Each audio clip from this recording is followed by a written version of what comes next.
สื่อสารเชื่อมสัญญาณจากวัดสายมูลมรดกธรรมกำเมืองร้อยเรียงสำเนียงภาษาสืบสานตำนานล้านนาอันทรงคุณค่ามิให้เสื่อมสูญภูมิธรรมเก่าก่อนคติคำสอนอานิสงส์ผลบุญสติปัญญาเพิ่มพูนช่วยหนุนบุญญาญาติโยมพระครูสังวรศิลางพิรักมั่นคงแน่นหนักในฐานะศิษย์พระโอดมทุกลมหายใจตั้งจิตมุ่งหมายนำพาญาติโยมทานศีลภาวนาสร้างสมตามรอยพระบรมโพธิสมภา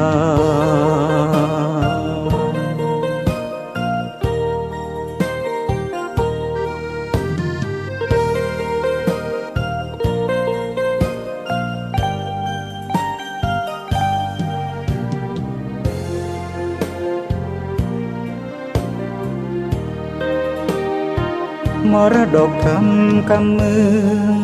ร้อยเรียงสำเนียงภาษาสืบสานตำนานล้านนาอันทรงคุณค่ามิให้เสื่อมสูญภูมิธรรมเก่าก่อนคติคำสอนอานิสงส์ผลบุญสติปัญญาเพิ่มพูนช่วยหนุนบุญญาญาติโยมพระครูสังวรศิลางพิรักขอกราบนอบน้อมแด่พระรัตนตรัยอันมีพระพุทธเจ้าพระธรรมเจ้าพระสังฆเจ้าและครูบาอาจารย์เจ้าพระสงฆ์องค์เนนจุตนจุองค์ขอเจริญพรกับคณะสัทธาสาธุชนทุกท่านวันนี้กระผมอาตมาภาพพระครูสังวรศิราภิรักษ์เจ้าอาวาสวัดสายมูลตำบลแม่กาอำเภอสันป่าตองจังหวัดเชียงใหม่ก็ได้มาพบปะกับคณะสัทธาสาธุชนทั้งหลายแถมครั้งหนึ่งถึงบ่ายวันนี้เป็นวันพุธรายการสารธรรมยามแลงก็ได้มาพบปะกับคณะสัทธาสาธุชนทั้งหลายในรายการสารธรรมยามแลงมรดกธรรมกำเมืองในเวลาบ่าย3 โมงถึงบ่าย4 โมงวันนี้อยู่ด้วยกัน2 ชั่วโมงแห่งละพอสัทธาญาติโยมทั้งหลายวันนี้อยู่ด้วยกัน2 ชั่วโมงแรกบ่าย3 ถึงบ่าย4ต่อโดย4 โมงถึง5 โมงรายการนี้ชื่อว่ารายการสารธรรมยามแลงมรดกธรรมกำเมืองในช่วงฤดูกาลภาษาก็จัดขึ้นมาทราบข่าวว่าจะไปถึงปลายปีพุ่นไปถึงเดือนธันวาคมบอกศรัทธาญาติโยมทั้งหลายจนกว่าจะมีการเปลี่ยนแปลงแผนผังใหม่แผนผังรายการใหม่วันนี้อาตมาได้นำเอาพระธรรมเทศนาเรื่องสุญโญ7 ประการสุญโญ7 บั้งเป็นธรรมพื้นเมืองผูกเดียวจบนะพอสตาก่อนอื่นต้องขอบคุณอนุโมทนาต่อเจ้าของสถานีวิทยุทุกที่ทุกแห่งอันมีสถานีวิทยุคลื่น 104.50 วัดฝายหินจังหวัดเชียงใหม่สถานีวิทยุวัดพระบาทอุดมน้ำบ่อสาวาคลื่น 100.25 คลื่น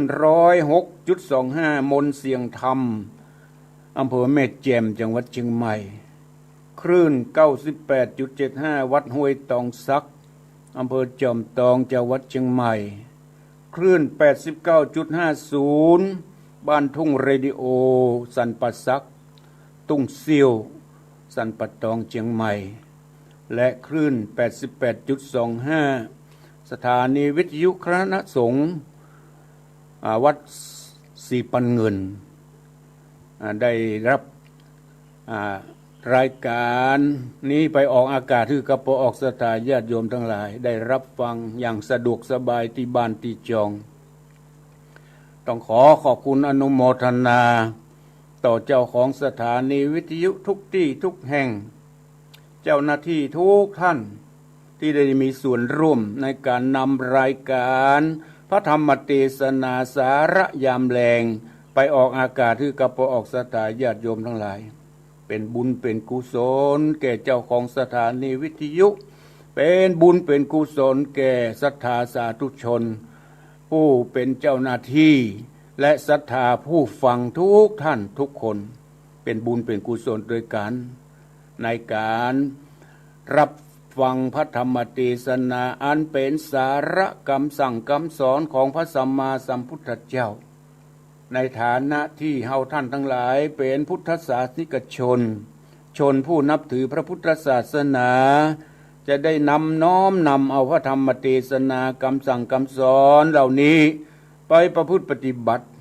เพื่อให้การครองเรือนเป็นไปด้วยความราบรื่นด้วยความสุขความเจริญของครอบครัวของหมู่เฮาท่านทั้งหลายวันพุธที่แล้วหลายท่านหลายคนก็ฟังบัดจบเพราะไปฟังสถานีวิทยุที่เปิ้นรับชั่วโมงเดียวบางพ่องก็ว่า62มีไหนเหียมาเพราะว่าไปฟังสถานีวิทยุบ้านทุ่งเรดิโอเปิ้นรับ1ชั่วโมงที่2เลยบ่ได้รับฟังผ่านเปิ้นคืนศีลก็บ่คืนบ่ฮู้ผ่านเปิ้นไปปะพระพุทธเจ้าถามปัญหาพระพุทธเจ้าก็ตอบปัญหาทุกอย่างหลายท่านหลายคนก็บ่ได้ฟังแล้วก็เปิ้นคืนศีลก็บ่ได้คืนผ่านตั้งใจว่าจะไปคืนศีลไปฟังพระธรรมเทศนาของพระสัมมาสัมพุทธเจ้ามีความเลื่อมใสในพระพุทธศาสนาเลื่อมใสในพระสัมมาสัมพุทธเจ้ามีความเข้าใจและบ่ได้คืนศีลได้นับถือเอาศีลมาประพฤติปฏิบัติตลอดชีพตลอดชีวิตของพานคนนั้นต่อไปท่านทั้งหลายที่ฟังผูกแรกบ่ได้ฟังผูกที่2ก็เข้าใจตามนี้ตัววันนี้อาตมาจะได้นำเอาพระธรรมเทศนาผูกเดียวจบแล้วก็ผูกที่2ก็ผูกเดียวจบเหมือนกันวันนี้มาตอนชั่วโมงแรกนี้มาฟังสุญโญ7ประการแล้วก็ชั่วโมงที่2มาฟังมหาวิบากหลวงเฮาเคยฟังมหาวิบากธรรมดาไปเคยฟังกันทั่วๆไปมหาวิบากก็ได้ยินกันมาบ่อย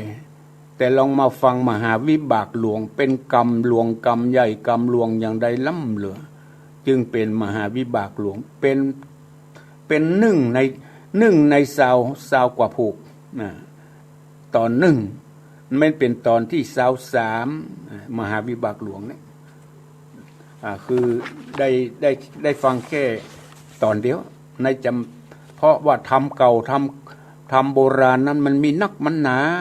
เปิ้นก็แบ่งออกเป็นตอนชั่วโมงที่2 5 โมง 4 โมงถึง 5 โมงก็มาฟังมหาวิบากหลวงต่อเนอะเอาละเพื่อบ่ให้เสียเวลาก็ขอพระออกศรัทธาญาติโยมทั้งหลายได้ตั้งอกตั้งใจสดับรับฟังพระธรรมเทศนาสุญโญ7ประการเป็นลำดับต่อไปนะโมตัสสะภะคะวะโตอะระหะโตสัมมาสัมพุทธัสสะอิทาโลเกมนุสสาอุปปนาติติสันทโวดุราสุตุนันจะสัพพุริสะทั้งหลายตั้งยิ่งใจน้อยใหญ่ผู้มักไฟตั้งบุญอ่านจากหนุนส่งอยู่ให้ได้อยู่สุขเจยบาน สัทธาหารลิงน้อมมานั่งพร้อมกันฟังธรรมจุงดาจำฟังฮือทีฟังแล้วจำจื่อไว้แล้วก้อนไกเอาเกณฑ์เอาสารเอาปีนยานวิเศษป่าปุ้นเขตมารภัยจุงตั้งใจดักอยู่อย่ากล่าวอู้กวนทามมานจากปีนกำจะถอยติดจ่องห้อยตัวเราอย่ามัวเมาต่างอื่นจุงแปลงใจจื่นยินดีบุญกุศลมีเอาใส่แหบอย่าเอาบาปมาสอนอย่าเอาหมอนมานอนตึงเกิงต่อหน้าพระเจ้าองค์คามอย่าจากกรรมสูบสาดมันจักเป็นบาปต่อโจรหมู่คนที่เปิ้นนั่งไกลบางพองจักเดือดไม่เกณฑ์ใจเหตุนั้นจงพากันโอ้ใจฟังแต่เราจักเล่าใครจะถึงคุณในลูกกาลูกกวางบทได้สร้างต่างดีพยาบ่มีสักหยาดบ่กึดขวาดต่างธรรมศีลบ่นำรักษานักปราชญ์ไขจากล่าวไว้ว่าผู้นั้นเกิดมาเสียเวลาปางเป่าเลี้ยงคาบเน่าบ่ดอกบ่ได้จะและนาคือว่าสุญโยจิตปาการเปิ้นขอดไว้คือหากมาได้จากขุสุญโยโสตสุญโยหัตถะสุญโยปาตะสุญโยมุขะสุญโยกายะสุญโยอายุสุญโยดังนี้เป็นเก่าขอศรัทธาหนุ่มเท่ายิงใจจุงจำหมายความรู้ดังเราจากอู้จากใครลำดับไปหน้าบัดนี้เด็ดเตอจักขุสุญโยนั่นใช่ตันกล่าวไว้เป็นหมายว่าคุณยิงใจตั้งหลายมวลหมู่เกิดมาสู่ในโลกาลางคนมีตาบ่ได้ปังเป่าคือบ่เล็งดูสารูปพระเจ้าองค์คา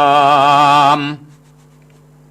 บ่หันทำสั่งสักหยาดบ่หันรสชาติคำสั่งคำสอนของพระบวรสัมมาสัมพุทธเจ้ามีตาสองตาบ่ได้บ่เล็งพ่อแม่ปิตามารดาอันที่ตานเลี้ยงตนมาตั้งแต่น้อยหันคนต่ำก้อยคนทุกคนจนมาขอทานเยะหน้างอเข้าใส่ออกปากไล่จำหนีหันพระเจดีย์ทัดเจ้าหันพระภิกษุเจ้าสามเณรบ่ปูจาหันวัดว่าเปิ้นมีการก่อสร้างกุฏิวิหารและศาลาตาน้อยใหญ่ตลอดถึงขัวข้ามไตนาทีมีสองตา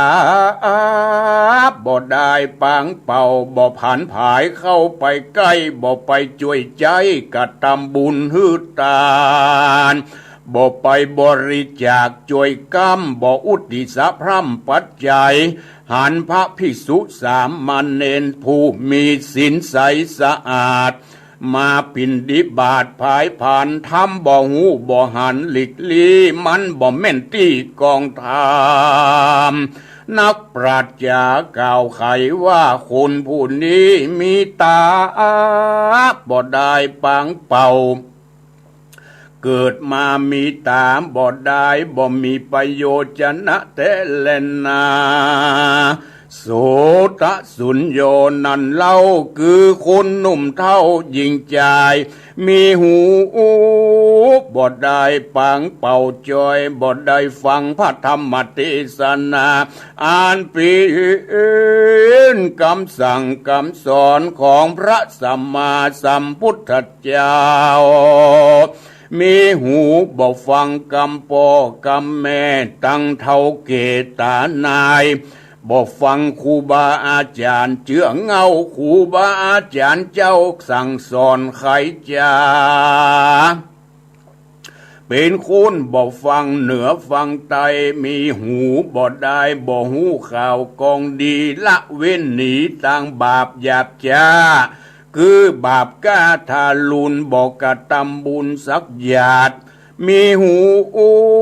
บ่ได้ถึงหูเปิ้นมากล่าว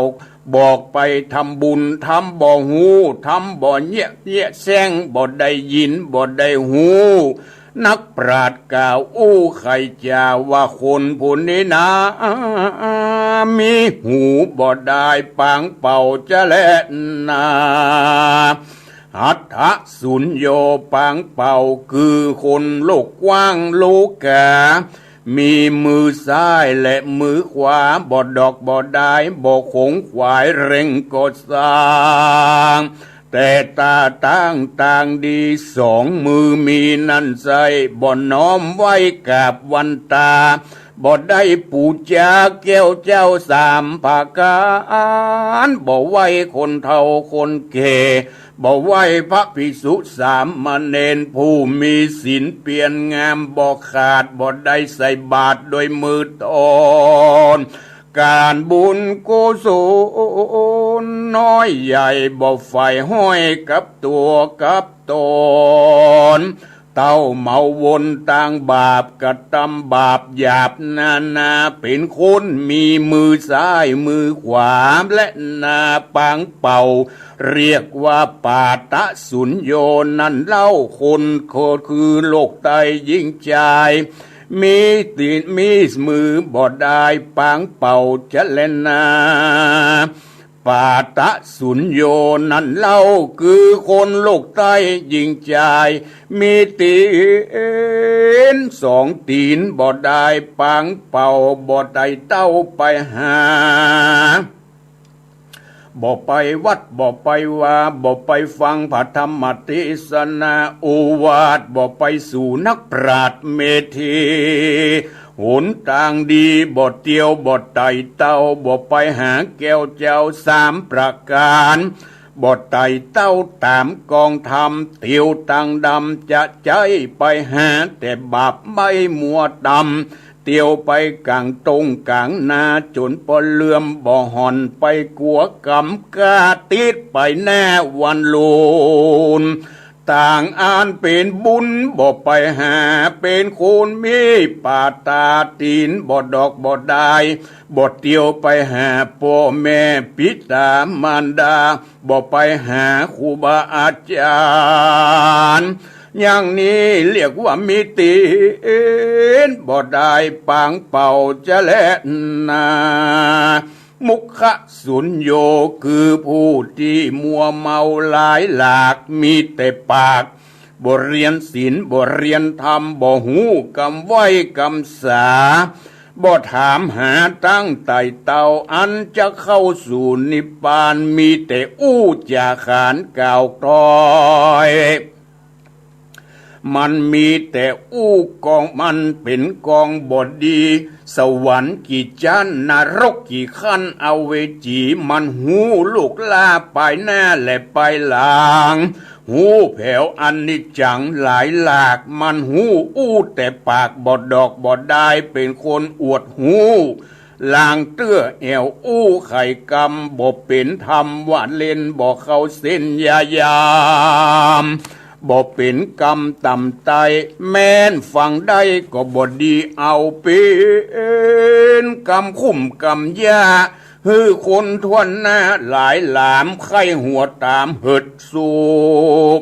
ติดแต่เป็นคนปุ่มลมหลวงคนปั้นปวงมวลมากไผมีปากอย่าง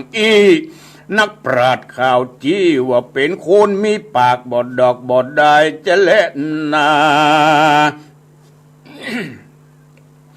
กายสุญโยคือผู้ที่เมามัวคำเจ้าเลี้ยงขับเน่าอินทรีย์วันละ3 เตือ4 ตีบ่ขาดเต้าแต่พมาทลาสา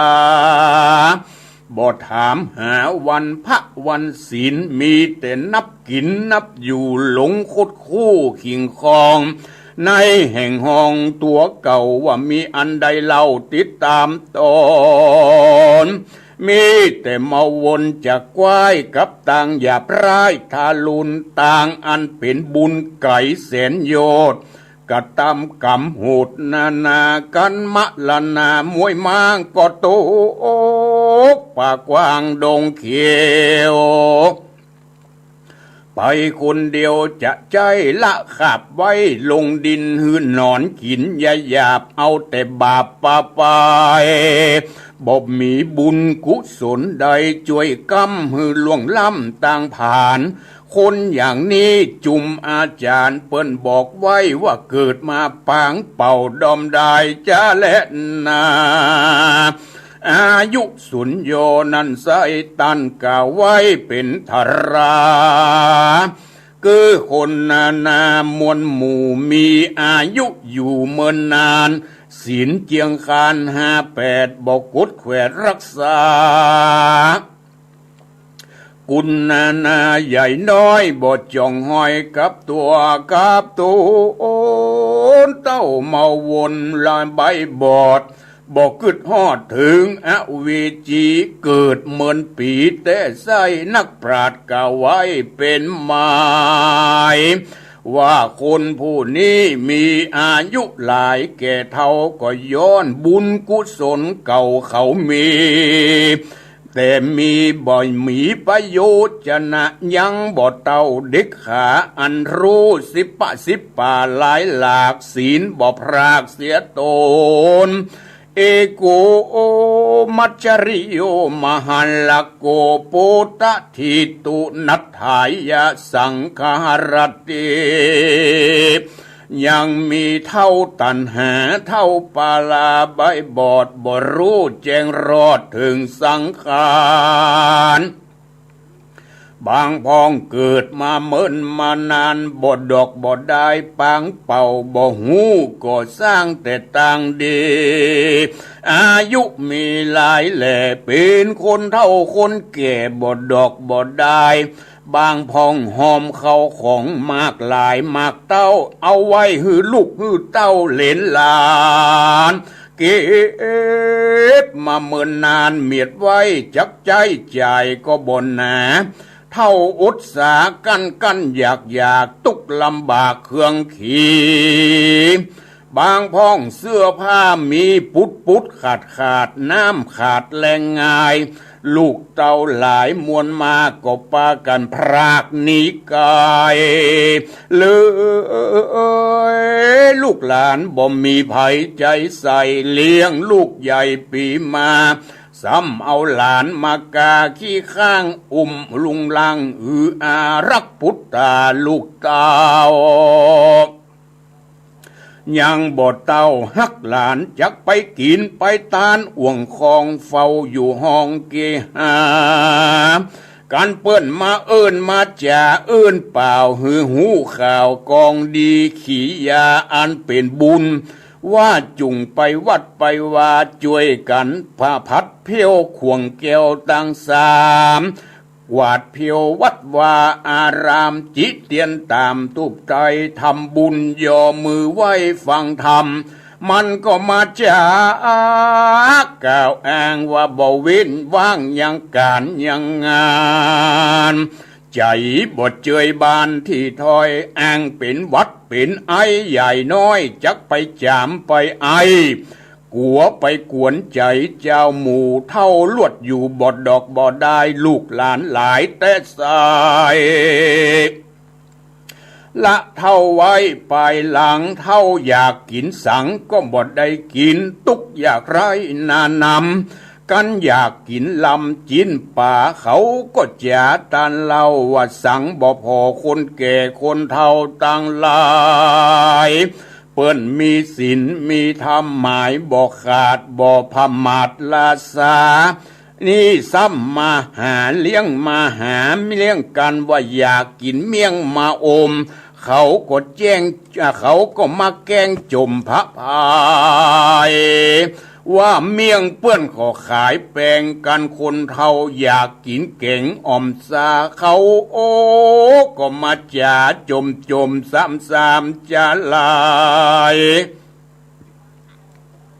ว่าอยู่บ่ได้นั่นใส่ไฟต้องบ่หอนได้จักแหงกันกินแกงจักลุจักถอกเอาของในออกมาไว้เหตุนั้นไส้บอกควรเอาไปกิน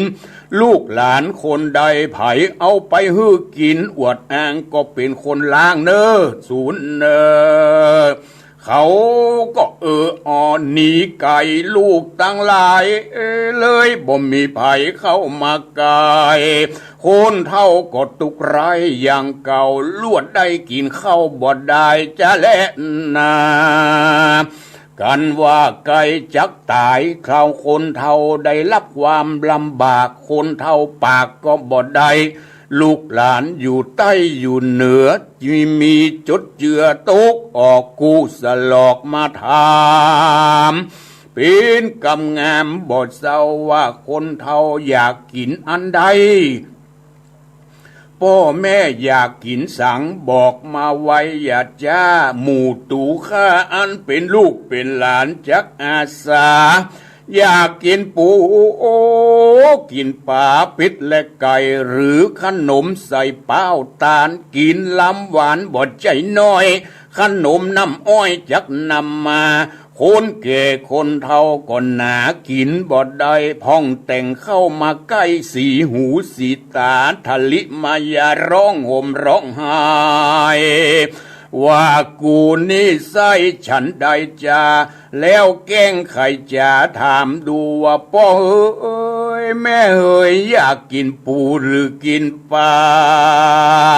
พ่อแม่อยากปูยาหมากเมียงมีนี่เสียงจุอันเขาก็ปากันมานั่งอยู่ฟ้าจะลมเราเอาอกเอาใจว่าจะกินอันใดก็ได้เมื่อข้าอยู่ไกลบ่ยากแต่นักหนาบ่ฮื้อพ่อแม่ได้กันได้อยากเดิมอ่อนลูกหลานบางพองแต่งป้อนอาหารของข้าวหวานนำมาพ่องเอายาเข้าใส่เสื้อผ้าใหม่วางตำเท่ากินก็บ่ได้เข้าแกล้งไข่ลุมราเอาของนั้นมายัดใส่ปากยามคนเท่าใครกินใครอยากกินบ่ได้บ่พันบ่มีไผเอามาหือกินบ่มีไผมาถามหาคนยามคนเท่าคนเก็บบ่แม่อู้จากก็บ่ได้เขาแต่งมาไกลมาจ่ามาถามปองเป็นกำงามกับลูกตีมว่ากินใดบริโภคใดก็บ่หอนจักได้คืนมาอาหูวัตตาโอยนอสังขารธรรมนินานอมันบ่เตียงรู้ความเงียงเปปังมะละนังอันว่าความตายนินาโนสะทาเหยไผบอกกฎหมายหูได้เตียงจักตายเหมือนกันจูพูกันว่าคนแก่คนเฒ่าตายเจียนจากลาละภาคเป็นผีเข้าของที่มีนั่นใส่ก็ละไว้เป็นของสาทานละไว้ฮือลูกฮือหลานหนุ่มเฒ่าได้เป็นเจ้าแตนปายมีถมทองบ่ไรมีลูกใจมีลูกจะจ่ายไว้นั่นเล่าก็บ่มาเฝ้าเตรียมคิงมีลูกยิงน้อยใหญ่ก็บ่มาใกล้ถามหาบ่มีกตัญญูตากับพ่อกับแม่อันที่พ่อแม่เลี้ยงมาตั้งแต่น้อยมาปล่อยสองขาแก่เท่าเป็นตุกเล่าเหลือลายการคนเท่าตายจิตขาดเขาเอาศาสตร์มากะลามาปันตัวเอาเครื่องครัวมาปกไว้ขี้ข้างตั้งสอของเครื่องใจและครัวดีเค คือต้นสาลีและแผ่นพากันไปถึงป่าจ้าพายพันเขาก็ปากันเอาออกแล้วก็เอาปิกเอาปอกขึ้นมาอู้จากกำขุนนาก็บอดได้แล้วกล่าวกำไว้เป็นโหนว่าขวานโคนหื่นหนีขวานผีอยู่ในปัจจาอย่าไปอะไรอย่างเสื้อผ้าเหล่านี้มันเป็นของตูข้าจุอันจักเอาไปปั่นหลานและลูกเต่าแล้วคนแก่คนเฒ่าที่ตายบ่มีอันใดติดตามตอนจิตเมาวนวุ่นว่าเลยตื่นเป็นผีเพศผีท่าอยู่ป่าจ้าคนเดียวเลยได้เตียวในสงสารหาพมันบ่ได้เป็นตุกไรเรือขนาดก็ด้วยเหตุพ่อแม่คนแก่คนเฒ่าอยู่ด้วยความประมาทลาสาได้เกิดมาเป็นคนปังเป่าสนโยเป่าดอมได้ตัดสมาเหตุนั้นคนโลกใต้ยิ่งใจจุงจำหมายเมียดไว้เฮาเกิดมาได้หนึ่งชาติก็อย่าได้ขาดเมตตากรุณาเตียงเต้าใจอยู่เฝ้าอวยตานศีลเจียงคาน85อย่าเนินจะรักษามันทำบุญหือทานเมตตาภาวนามันเข้าหานักปราชญ์ฟังพระธรรมเทศนาอ่านเป็นคำสอนของพระสัมมาสัมพุทธเจ้าฟังแล้วจำจื่อไว้เป็นไม้ใต้สอนใจบาปบุญใดมากกว้างไผ่ได้สร้างหอมไว้ก็จักได้ตอบสนองมาคืนครอบปลายลุนการมีบุญโกศลแล้วไส้เตียงจักได้สวัสดีการบาปมีติดโตนจักเมาวนตอบสายหือได้ร้ายตึงคืนตึงวันเหตุนั้นจงปากันเว้นขาดกรรมไม่มาทารุณตุงปากันกะทำบุญไปใจเพื่อหือได้สุขเจยบานเอาเป็นยานกว้างใหญ่ขี่ข้ามไตไปรอดเวียงเกี่ยวยอดมหาเนรปานอ่านสุขสำราญคำเจ้าบ่หูโศกเศร้าเคืองกาโมราสัทธาเหล่าท่านต่างหลายฟังแล้วก็อย่าได้เอากันพมาทลาสาจงปากันแห่โอกาสรีบสร้างบุญสร้างกุศลสืบต่อบุญกุศลเหล่านั้นจะกลายเป็นเสบียงเป็นข้าวห่อเมื่อยามเดินทางเป็นสะพานกายขึ้นเมืองฟ้าลูกนี้ลูกหน้าจักสุขใจเป็นกำให้ใจลาบที่นักปราชญ์ท่านผู้หูว่าเป็นจยมงคลอ่านอุดมยิ่งกว่าสิ่งใดๆด้วยสาเหตุนี้ก็อย่าได้ปากันพมาทลาสาตังดีปากันรีบเร่งสร้างบารมีไปใจกดเตียงว่าจักได้สุขได้บานในอนาคตการไปหน้านั่นจุงจักมีเตียงแต่ดีหลีเดเตอนิทิตังขียาสังวันนาวิสิตจะห้องเหตุยังสุญโยเจ็ดบังก็บังโคมสมเร็จสดีป่าตองถิ่นเนื้อนาบุญญาติธรรมเชียงใหม่ลำพูน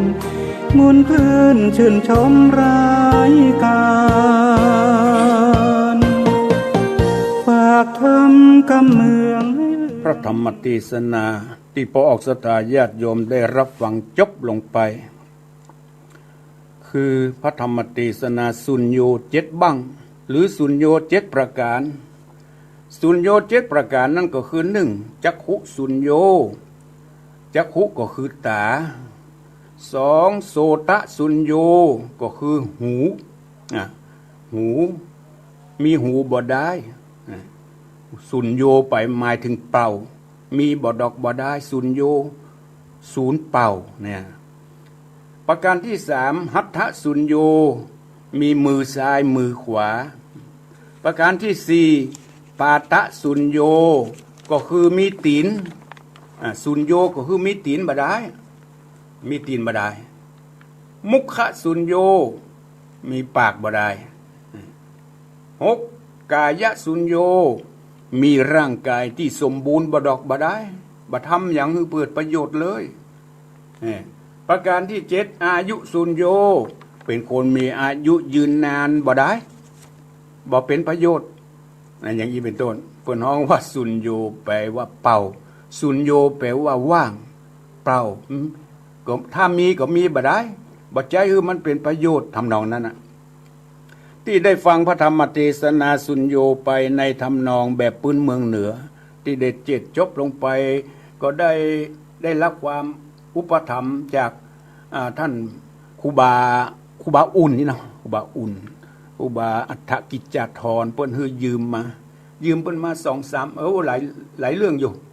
หลายเรื่องทำเดียวก็มีหลายผูกทำเรื่องก็ 2-3 เรื่องวันนั้นไปขอเมตตาจากหลวงปู่ครูบาอุ่นวัดลงบัวไปยืมเพิ่นมาก็ไม่ปะใส่สุญโยก็เลยมาเทศน์ให้กับพระออกศรัทธาญาติโยมทั้งหลายต้องขอขอบคุณอนุโมทนาต่อหลวงปู่ครูบาอุ่นที่ได้ให้เมตตาให้ยืมทำทำเพิ่นมีนักเพิ่นเก็บไว้อย่างดีนะเก็บไว้อย่างดีวันหน้าก็ต้องไปเพิ่งปะอาศัยขอยืมแหมหลังจากจบ3-4 เรื่องนี้ที่ได้ฟังพระธรรมเทศนาไปทำนองแบบพื้นเมืองเหนือที่จบลงไปก็เพราะจะสรุปใจความโดยย่อๆเพื่อให้จับใจความได้ในเนื้อหาสาระของพระธรรมเทศนาสุญโย7ประการอย่างที่บอกนั่นแหละคำว่าสุญโยก็หมายถึงว่างเปล่ามีก็เหมือนบ่มีทำนองนั้นมีแล้วบัดใจคือเป็นประโยชน์อย่างนี้เพิ่นเฮาว่าสุญโย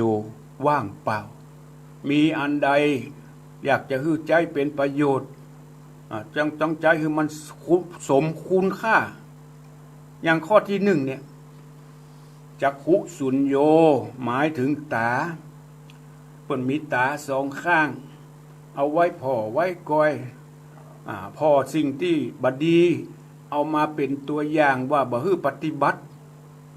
สิ่งที่ดีคือนำมาประพฤติปฏิบัติเนี่ยมีตา2ตาเนาะคือพ่อตั้งดีและบดีอันใดดีนำมาประพฤติปฏิบัติอันใดบัดดีเพื่อเป็นข้อเตือนสติว่าฮื้อเว้นจากสิ่งเหล่านี้มีตาแล้วก็ฮื้อพ่อแม่พ่อครูบาอาจารย์พ่อพระสงฆ์องค์เนนพ่อวัดพ่อว่าอย่างนี้เป็นต้นช่วยกันสร้างช่วยพอแล้วช่วยกันให้มันเป็นประโยชน์พ่อแม่ได้รับความทุกข์ได้กินกันบัดได้กินก็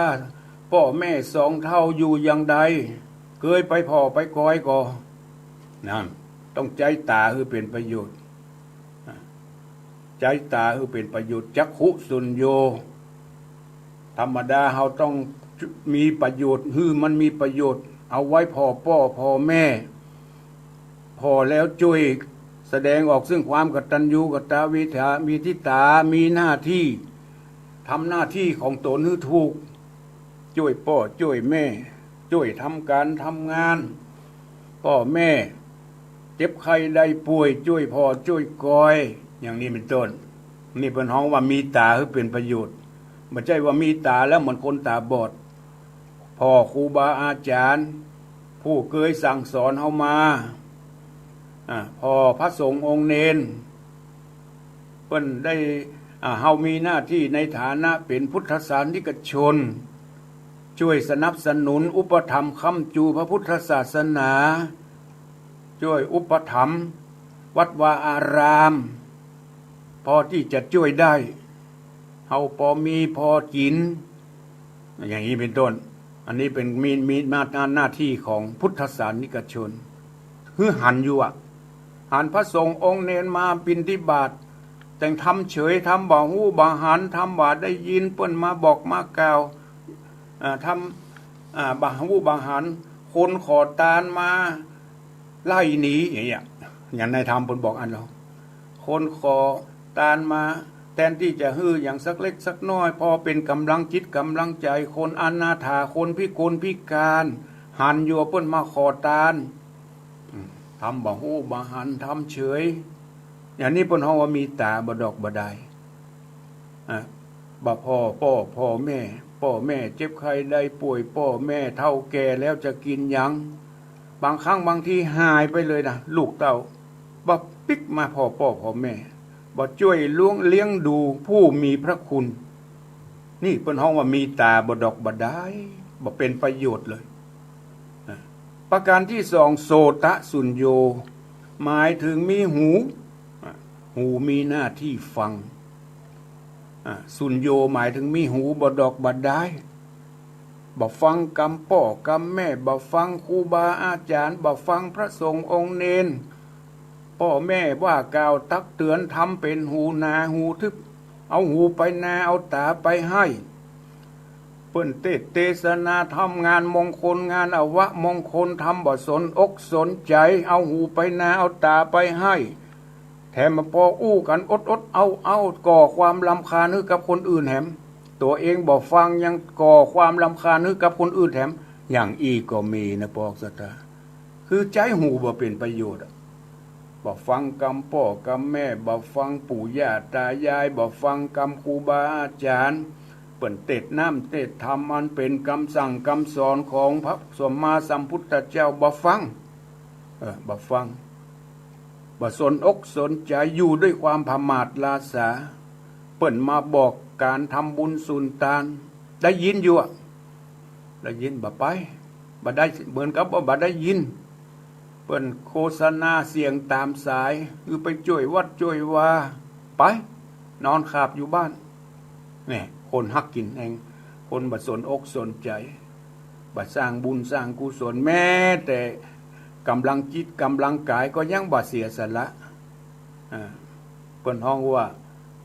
มีหูได้ยินแต่ทำเหมือนบ่ได้ยินอย่างนี้เปิ้นฮ้องว่ามีหูบ่ดอกบ่ได้ทำเฉยประการที่สี่ประการที่สองโสตสุญโญมีหูประการที่สามหัตถสุญโญมีมือบ่ได้มือคนเฮามีสองข้างเอาไว้กราบไว้เอาไว้ทำบุญเอาไว้โทษเอาไว้กินเอาไว้ทำการทำงานเอาไว้ทำบุญฮื้อทำประโยชน์สร้างสมบัติภายในด้วยการทำบุญใส่บาตรด้วยการกราบการไหว้ด้วยการช่วยในสิ่งที่พอจะช่วยได้ในเรื่องกายกรรมในจุนหัตถสุญโญ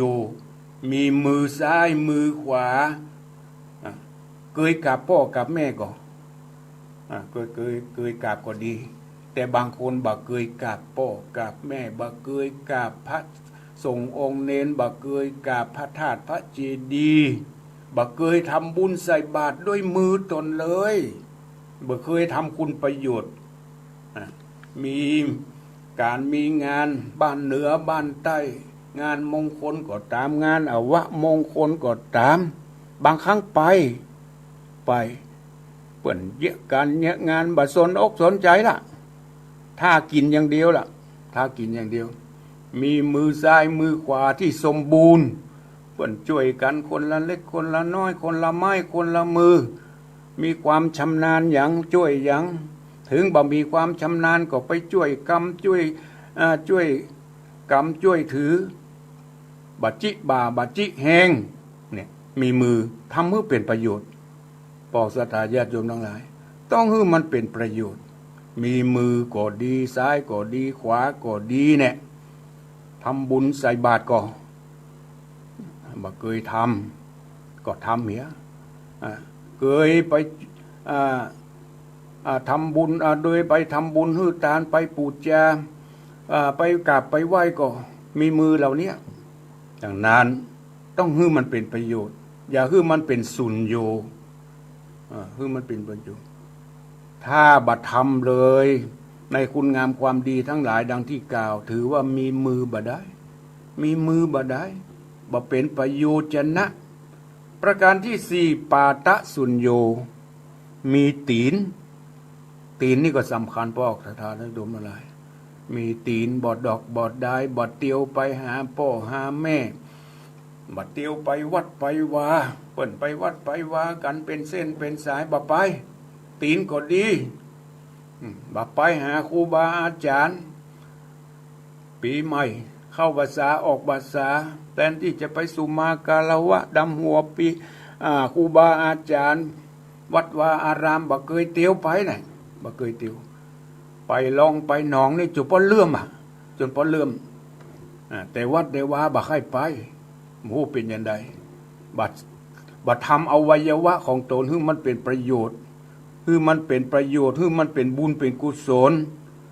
นั่นบอกซะตาบัดเตียวไปหาพ่อหาแม่บัดเตียวไปใจพ่อใจแม่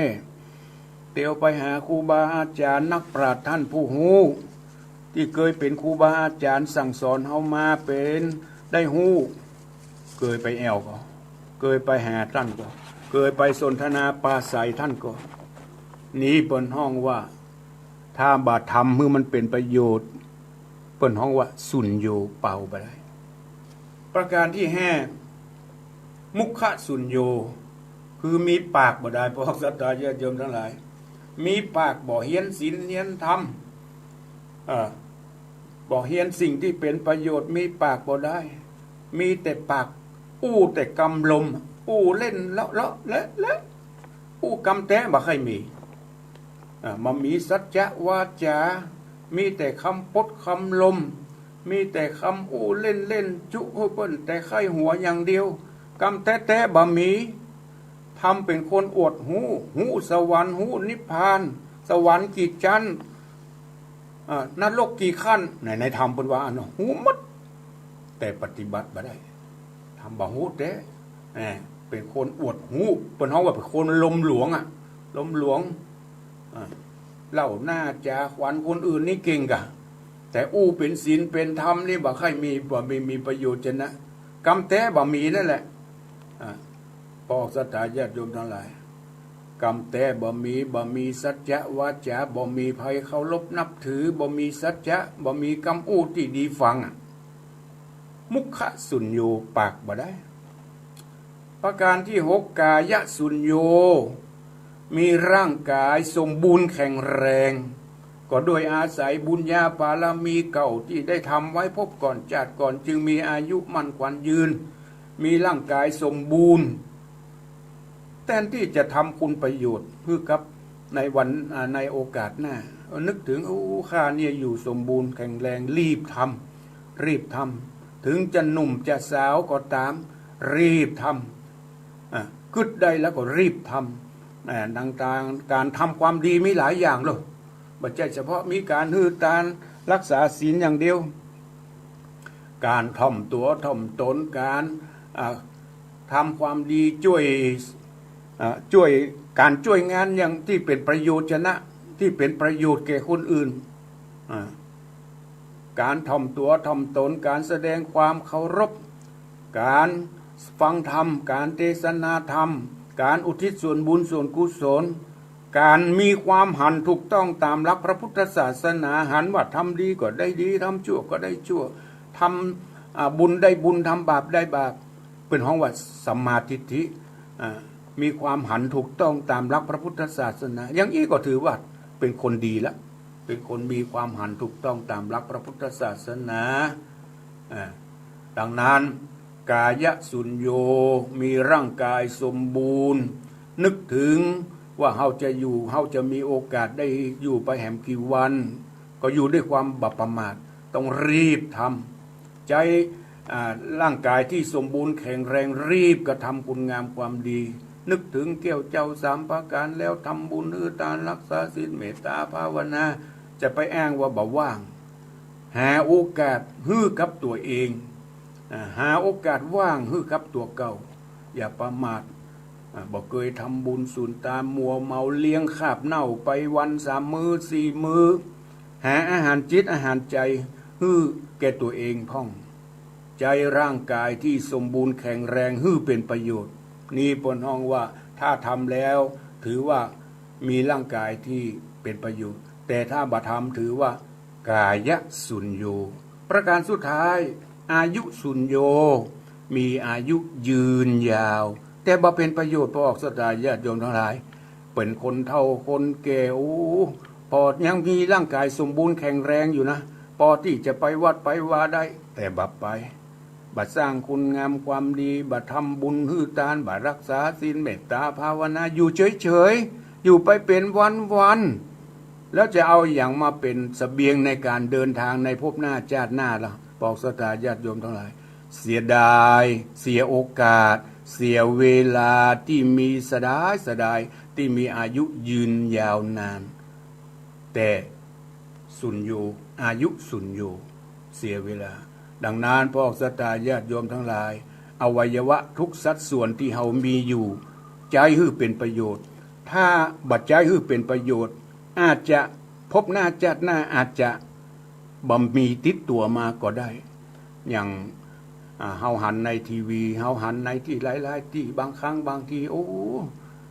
บางคนนี่แข้งกุดขากุดเป็นอย่างใดนะมันจะเป็นอย่างไรหรือว่าใจชาติก่อนบ่เป็นประโยชน์ธรรมชาติเลยบอกว่ามันต้องเอาไปละมันต้องเอาไปละอวัยวะมีบัจจัยเป็นประโยชน์นี่ชาติหน้ามันต้องเอาไปละอย่างอีกก็อาจจะเป็นไปได้หรือว่าเป็นบาปเป็นกรรมหรือว่าเป็นอย่างเขาก็บ่สามารถที่จะนำไปได้แต่เขาฟังแล้วน่าจะทำอวัยวะทุกสัดส่วนที่มันสมบูรณ์มันเป็นประโยชน์นะกับตัวเองบันนักก่อนน้อยพระธรรมเทศนาเรื่องสุญโญ7 ประการก็จบลงเพียงแค่นี้พวกสัตยาญาติโยมทั้งหลายฟังไปแล้วมีสาระมีประโยชน์พอที่จะนำไปพินิจพิจารณานำเป็นข้อเตือนสติคือกับตัวเก่าบันนักก่อนน้อยก็ได้รับฟังพระธรรมเทศนาสุญโญ7 บังจบลงไปเวลาที่เหลือนี้ใครจะโทรมามาจาแจ้งผลการรับฟังแจ้งมาที่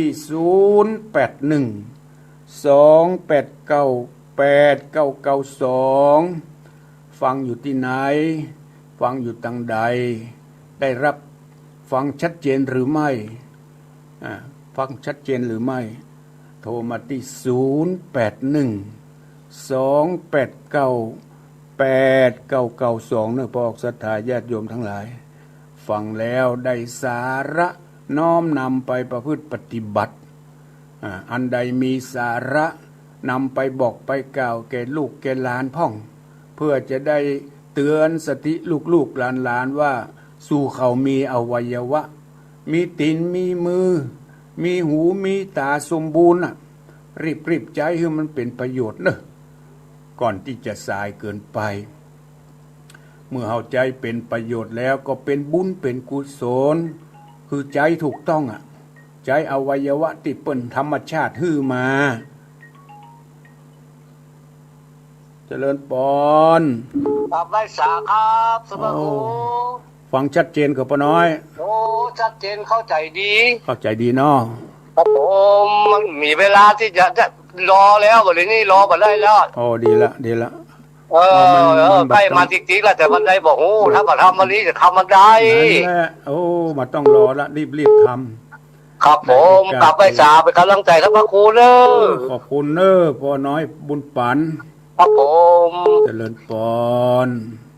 พ่อน้อยบุญปันมโนครเปิ้นอยู่ปุ่นเมืองฝางบ้านเสาหินกันบ้านเสาหินเจริญปอนเจ้ากรรมสารเจ้าท่านพระครูแม่ทุกแก้วศิลาพรแม่เสียมันห้องกับปุ่นเด้อบ้านห้องฟังสุญโญ7 ประการเนี่ยมันถึงถูกหมดอย่างท่านพระครูถึงบาเทียงเนาะเจ้าลมหลวงแม่ตัวฝนเขาก็บอกค่าได้เนาะมันบดีลมโคนออกในปุ่มในไส้ออกมาเพิ่นขันหนีไปอย่างเงี้ยนั่นแหละไอ้อู้โดยนั่นแหละนักเกต เจ้าเนี่ย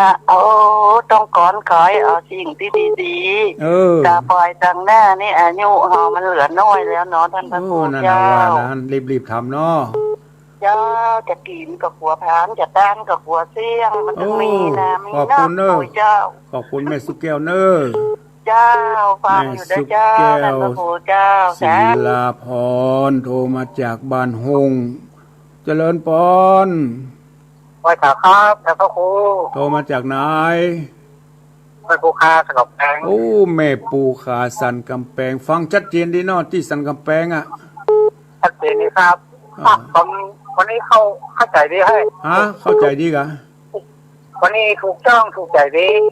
เป็นทำพื้นเมืองแบบปะเก่าแบบเก่านะแบบปะเก่าแบบธรรมดาแบบพื้นบ้าน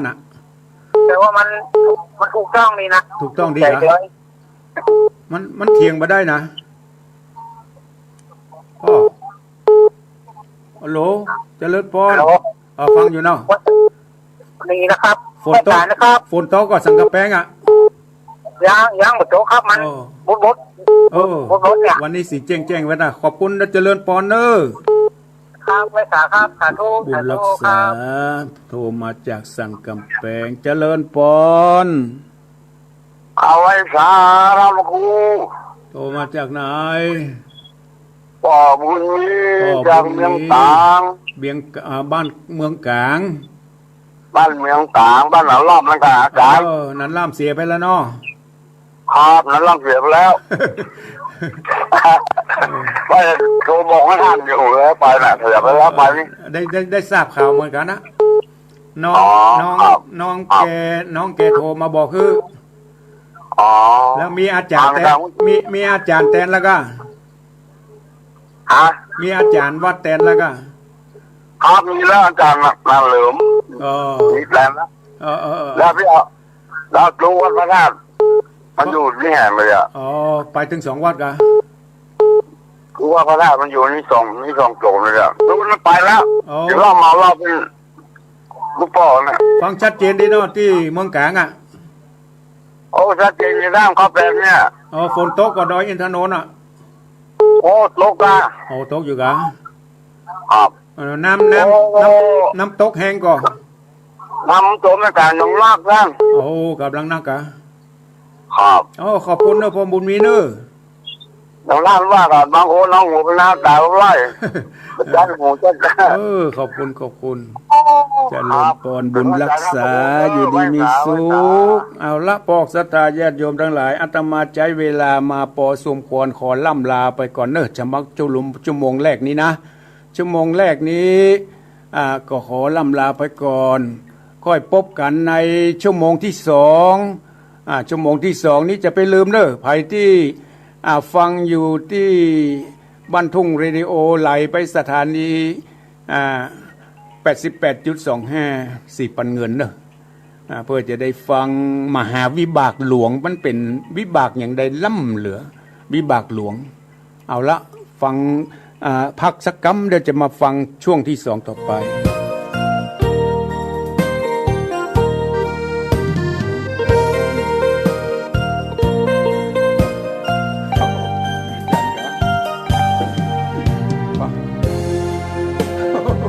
ฟังชัดเจนนี่เนาะ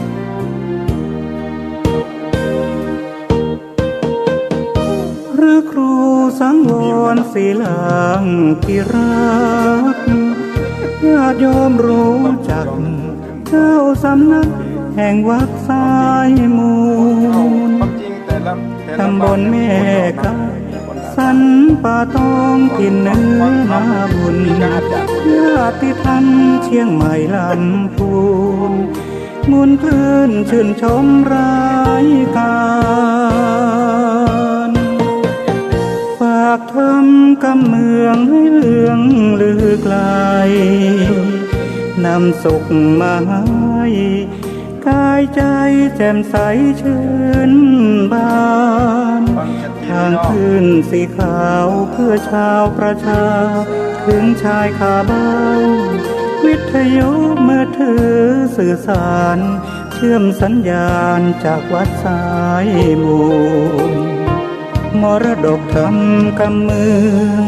ร้อยเรียงสำเนียงภาษาสืบสานตำนานล้านนาอันทรงคุณค่ามิให้เสื่อมสูญภูมิธรรมเก่าก่อนคติคำสอนอานิสงส์ผลบุญสติปัญญาเพิ่มพูนช่วยหนุนบุญญาญาติโยมพระครูสังวรศิลางพิรักมั่นคงแน่นหนักในฐานะศิษย์พระโอดมทุกลมหายใจตั้งจิตมุ่งหมายนำพาญาติโยมทานศีลภาวนาสร้างสมตามรอยพระบรมโพธิสมภา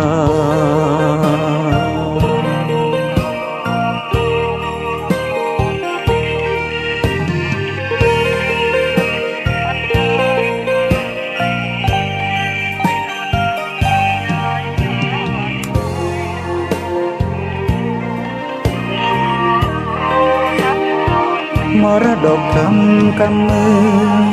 ร้อยเรียงสำเนียงภาษาสืบสานตำนานล้านนา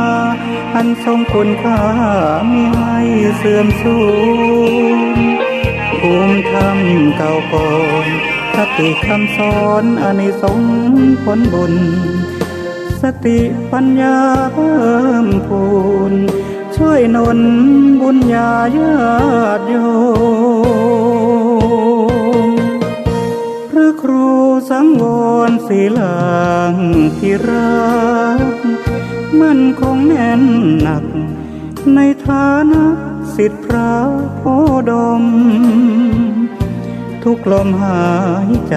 ตั้งจิตมุ่งหมายนำพาญาติโยมทานศีลภาวนาสร้างสมตามรอยพระบรมโพธิสมภ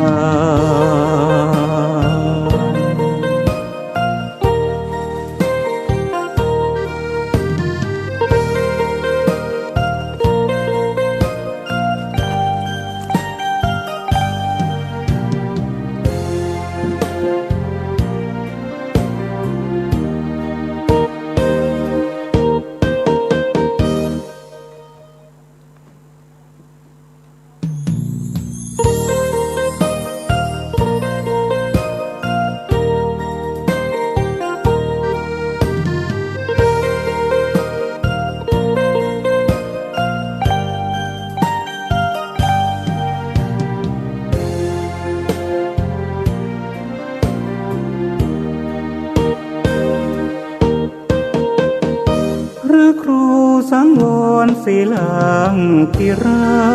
กญาติโยมรู้จักเจ้าสำนักแห่งวัดสายมูลตำบลแม่กาสันป่าตองถิ่นเนื้อนาบุญญาติธรรมเชียงใหม่ลำพูนมุนคลื่นชื่นชมรายการฝากทำกำเมืองให้เรื่องลือไกลนำสุขมาให้กายใจแจ่มใสชื่นบานทางขึ้นสีขาวเพื่อชาวประชาถึงชายคาบ้านวิทยุมือถือสื่อสารเชื่อมสัญญาณจากวัดสายมูลมรดกธรรมกำเมืองร้อยเรียงสำเนียงภาษาสืบสานตำนานล้านนาอันทรงคุณค่ามิให้เสื่อมสูญภูมิธรรมเก่าก่อนคติคำสอนอานิสงส์ผลบุญสติปัญญาเพิ่มพูนช่วยหนุนบุญญาญาติโยมพระครูสังวรศิลางพิรักมั่นคงแน่นหนัก ในฐานะศิษย์พระโพดมทุกลมหายใจตั้งจิตมุ่งหมายนำพาญาติโยมทานศีลภาวนาสร้างสมตามรอยพระบรมโพธิสมภา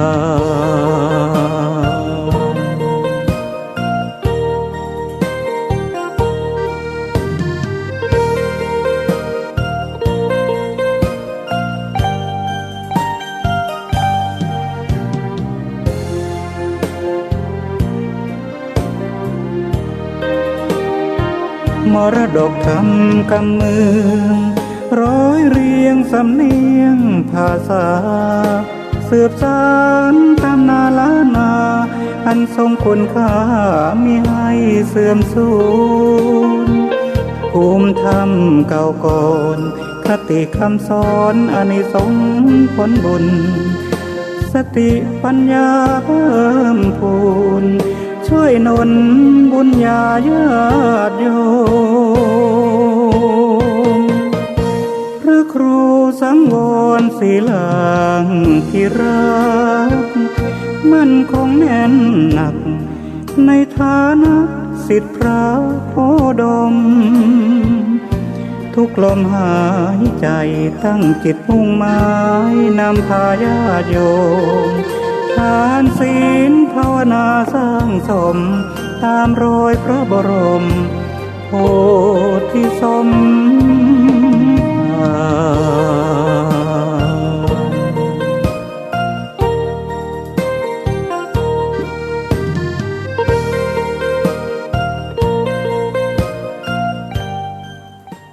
าร ละปอกสัตยาติโยมทั้งหลายมาปะกันในช่วงที่สองในชั่วโมงที่สองที่ได้อู้ไว้ว่าจะได้นำเอาพระธรรมเทศนาแบบบักเก่าโบราณเป็นธรรมเมืองเก่าเป็นธรรมบักเก่ามหาวิบากนี้มันหนาเนี่ยพอสถาญาติโยมทั้งหลายมีถึง25ผูกเดี๋ยวรับตัวซับกำลังเจริญปอนว่าสาวเจ้าท่านมาครูโทรมาจากไหนแม่อีวินอินอยู่แม่สาวเสมอฟังท่านมาครูเตะทำจบแต่ก่อนมาได้อู้ท่านมาครูแล้วกับเมาแปลงสวยเพื่อตู้น้อยเขาเมาแปลงสวยตำรวจเพิ่งจะมาสวดเมื่อคืนนี่ว่าสวดเรื่องอันพระเจ้าอยู่หัวว่ะดีละฟังอยู่ที่เสมอเนาะทำกับม้วนเนาะทำกูเนาะฟังแม่สาบเหนือกะเจ้าไม่สาบเหนือจะอยู่หิมวัดแต่ท่านมาครูโอ้ดีละฟังชัดเจนดีเนาะเจ้าชัดเจนเจ้าบุญรักษาอยู่ดีมีสุขนะแม่อุ้ยเนอะเจ้าเจริญพรโอ้ลูกหลานก็นักโทรมาจากแม่สาบเสมิงวะขี้เปิ้นตกโลนเปิ้นบัดตันอาตมาได้นำเอาพระธรรมเทศนามหาวิบากหลวงคือเป็นธรรมของวัดพระธาตุสีจอมตองเปิ้นเคยเอามาให้อาตมาเทศในกลางภาษาเมื่อหลายปีมาแล้วเมื่อครั้งหลวงปู่ทองมีละหลวงปู่ทองก็ได้นั่งฟังมหาวิบากหลวงอยู่อาตมาก็ได้ไปเทศหรือเปิ้นฟังในกลางภาษามันเปิ้นแบ่งออกมาเป็นพวกหนึ่งก็ใช้เวลาประมาณครึ่งชั่วโมงมีถึง25ผูกของอาตมาที่จะนำมาเทศนาในวันนี้ก็เป็นตอนหนึ่งในจำนวน25อันนี้เป็นตอนที่23คือเป็นตอนเป็นพวกมหาวิบากหลวงนี่แบ่งออกเป็น25ผูกอีกเถอะอันนี้พวกที่23เรื่องราวในมหาวิบากหลวงเนี่ยจะเป็นอย่างไรนั้นอาตมาก็จะได้เทศนาไปหลังจากจบแล้วก็จะได้มาสรุปให้ฟังให้เข้าใจง่ายขึ้นแหมน้อยหนึ่งเอาละปอกศรัทธาญาติโยมทั้งหลายก็ขอปอกศรัทธาญาติโยมทั้งหลายได้ตั้งอกตั้งใจสดับรับฟังมหาวิบากหลวงเป็นลำดับต่อไปนะโม นตัสสะภะคะวะโตอะระหะโตสัมมาสัมพุทธัสสะ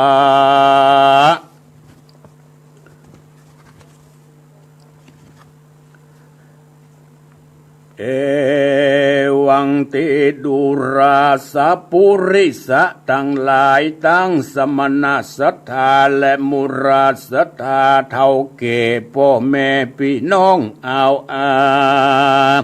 ศรัทธาทั้งหลายที่ได้ปากันมาตั้งอกตั้งใจฟังพระธรรมเทศนาในวันนี้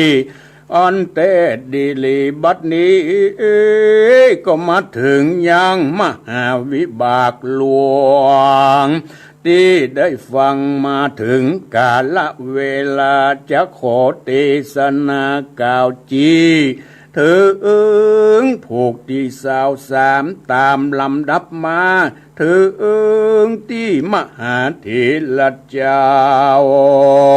ได้อู้จากับหมู่เพศซึ่งตนดังอันที่นั้นมหาเถรเจ้า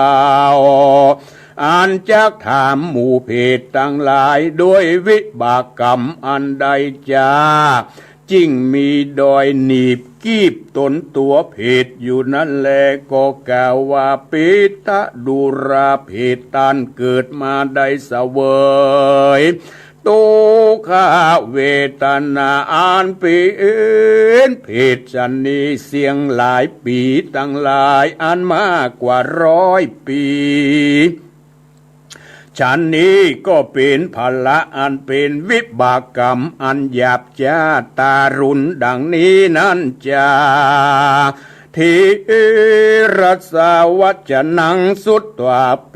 โตตังเพศหมู่นั้นได้ยินกรรมมหาเถรเจ้าได้ถามยังกรรมวิบากซึ่งตนดังอันหมู่เพศทั้งหลายก็กล่าวว่า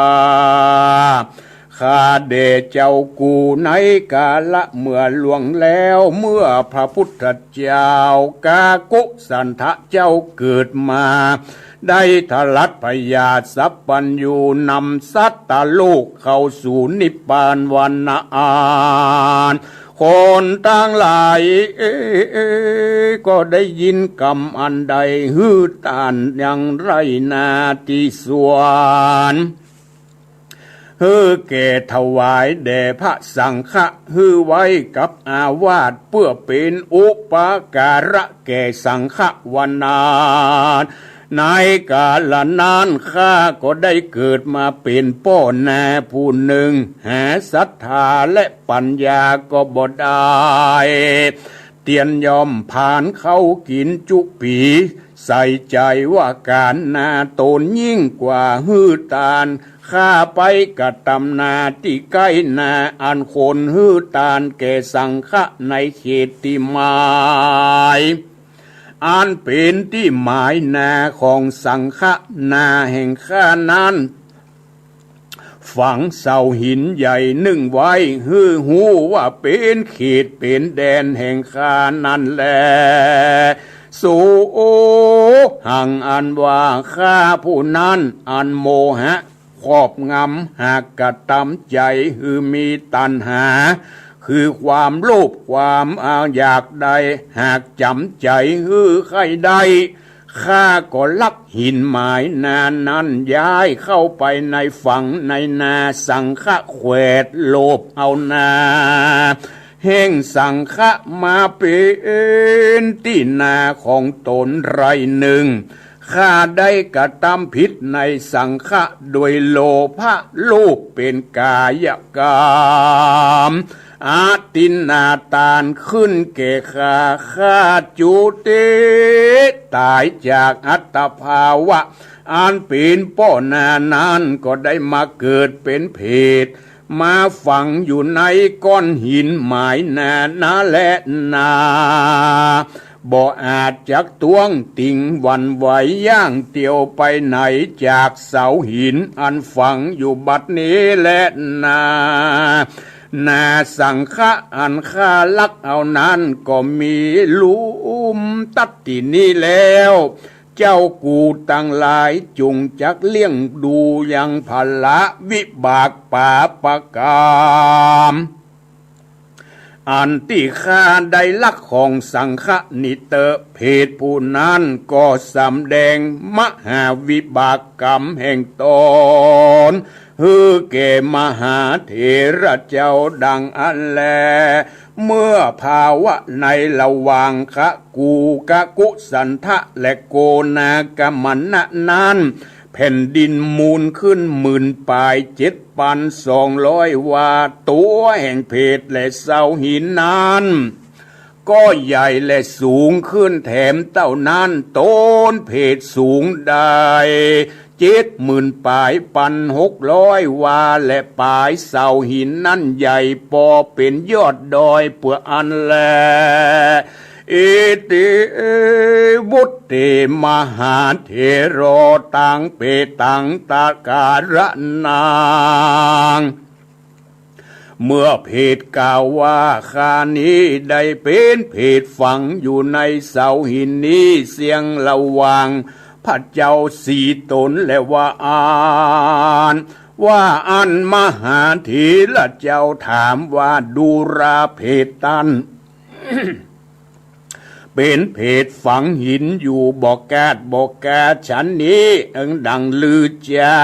ปล่อยหูว่าพระพุทธเจ้าเกิดและตนนั้นอันจา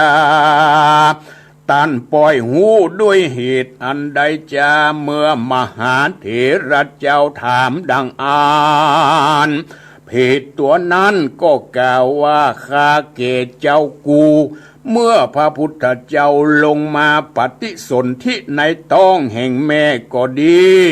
เมื่อพระพุทธเจ้าประสูติออกจากท้องแม่ก็ดีเมื่อพระพุทธเจ้าทลัดพยาสัพพัญญูก็ดีเมื่อพระพุทธเจ้าเทศนาธรรมก็ดีเมื่อสละวางอายุเข้าสู่พระปรินิพพานดังอันก็ดีอัศจรรย์ก็บังเกิดมีมาแผ่นดินหวั่นไหวข้าก็หูด้วยอัศจรรย์ฝูงนั้นจะแลเพศฝูงนั้นยังหูเหตุอันตนหูว่าพระพุทธเจ้าเกิดเต่านั้นแล้วก็ถามว่าเจ้ากูตั้งหลายเป็นลูกศิษย์พระพุทธเจ้าตนชื่อดังหรือจาตังสุตตวามหาเถโรตังเปติเอตาวิปุเรตวามหาเถระเจ้าได้ยินเพศถามดังอันก็กล่าวว่าดูราเพศพระพุทธเจ้าตนชื่อโกตมะตามโคตรปั๊มเป่งปารมีบัวระมวลแล้วได้ถึงสัพพัญญูตัญญาณอันอุดมตูตั้งหลายก็หากเป็นลูกศิษย์แห่งพระพุทธเจ้าตูโอนชื่อว่าโกตมะนั่นแหละหมู่เพศนั้นกล่าวว่าอันแล้วก็กล่าวว่าข้าแห่งเจ้ากูพระโกตมะเจ้าตนเป็นนายนำหมู่สัตตโลกข้ามพ้นจากสงสารเกิดมาเป็นพระแล้วมีแต่และเหตุนั้นข้าก็หากหูโดยนิมิตอัศจรรย์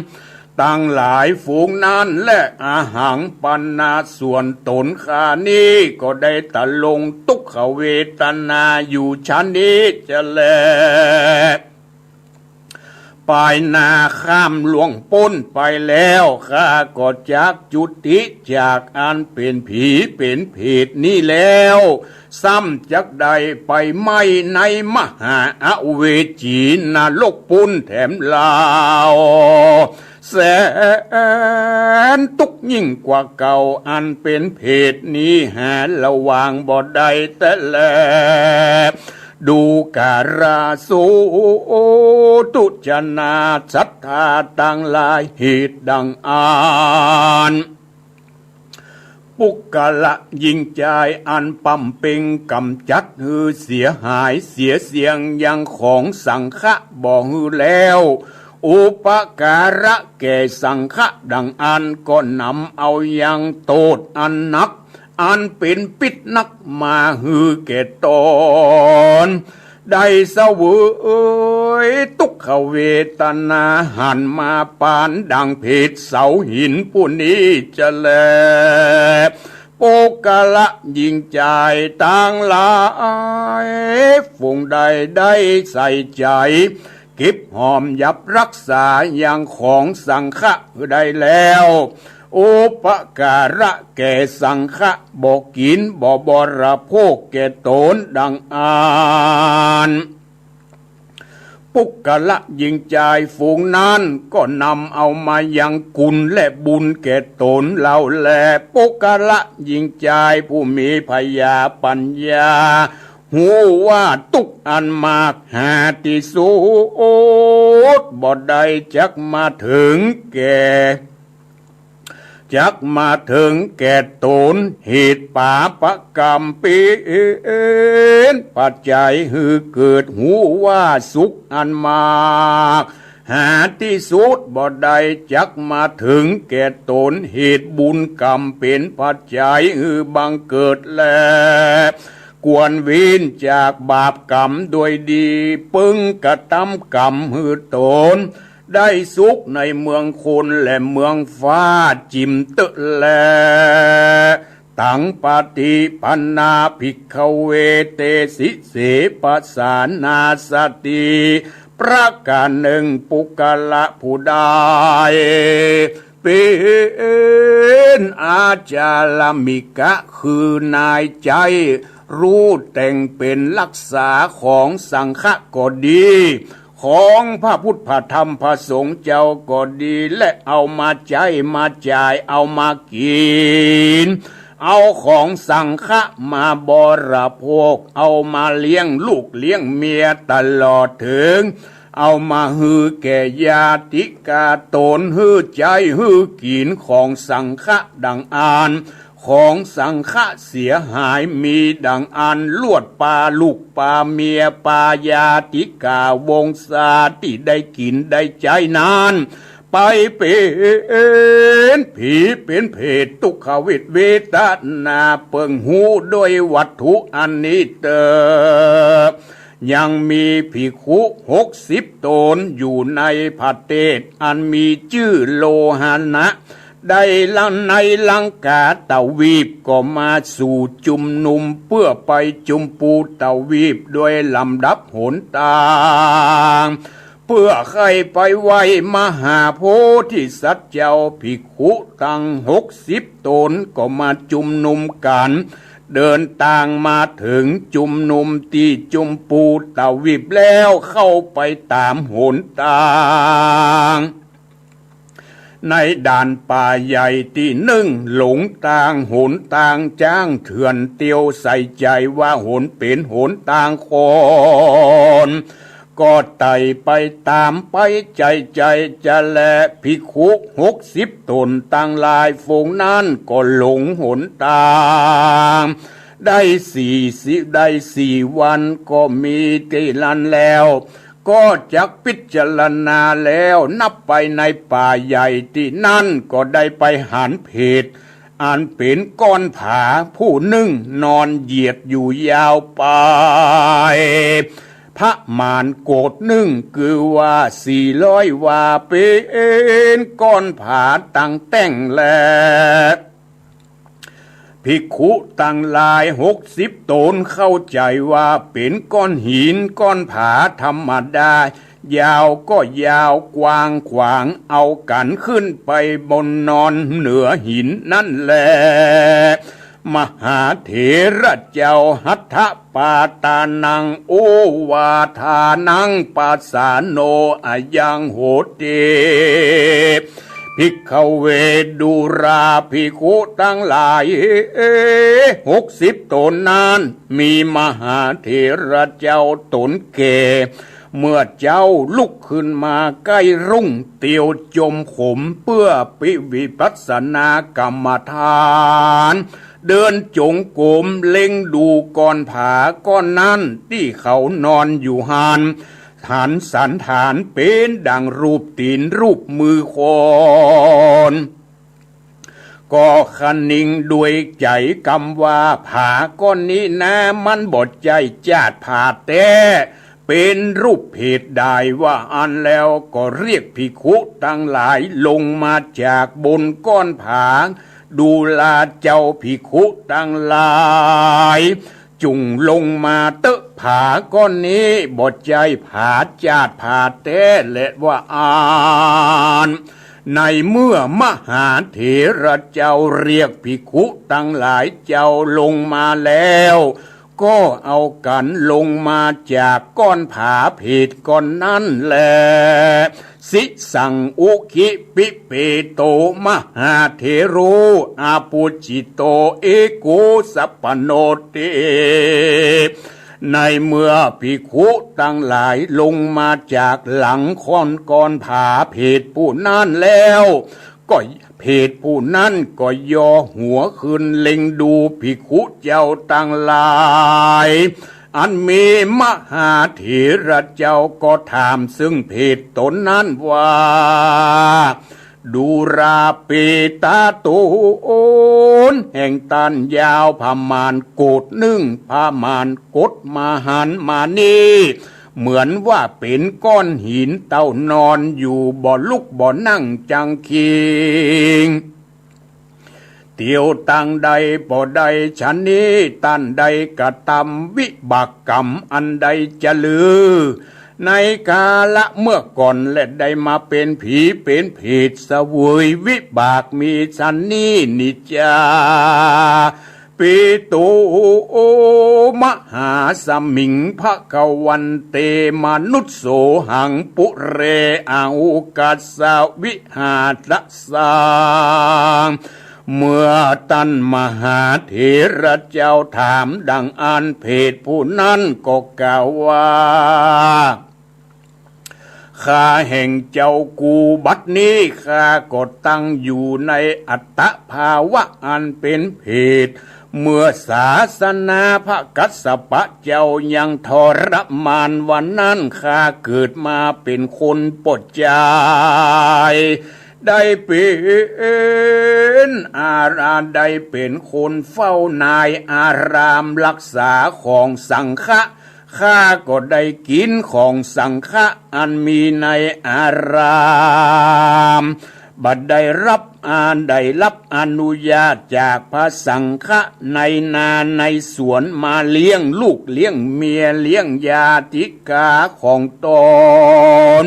บ่ได้โปงฮือขาดอุปการแห่งสังฆะเสียเมื่อขาดจุติ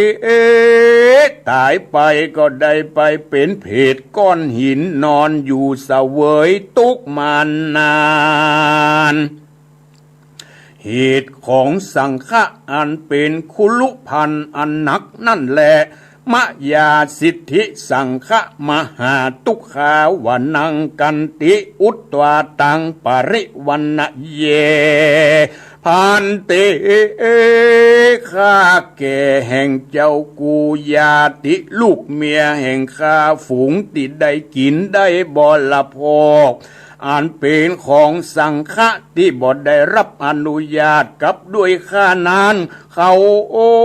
ก็ได้ไปเกิดเป็นผีเป็นเพศด้วยกับข้าเสวยตกเป็นดังนี้จุคนก่อนตูข้าได้เสว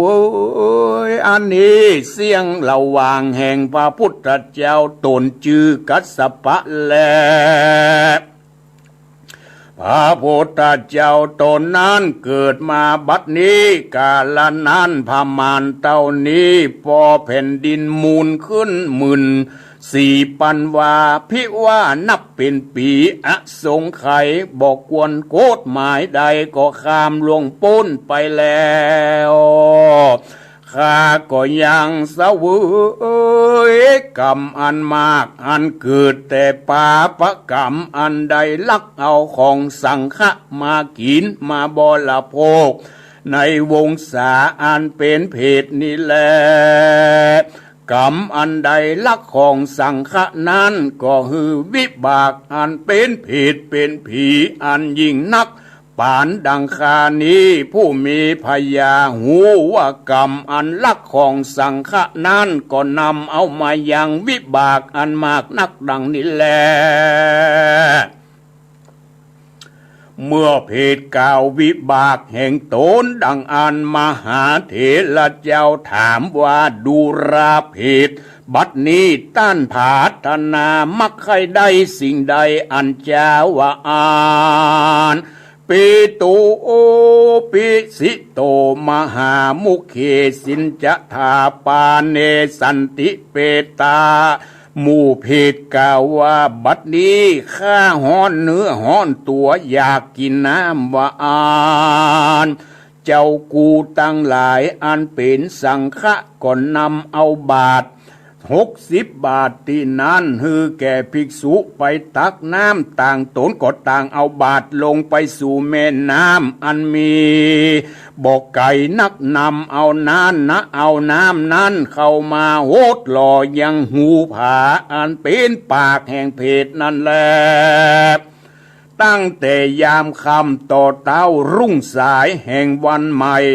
น้ำ60 บาทมาฮื้อแก่เพศผู้นั้นกินเสี่ยงตึงคืนลุ่งแจ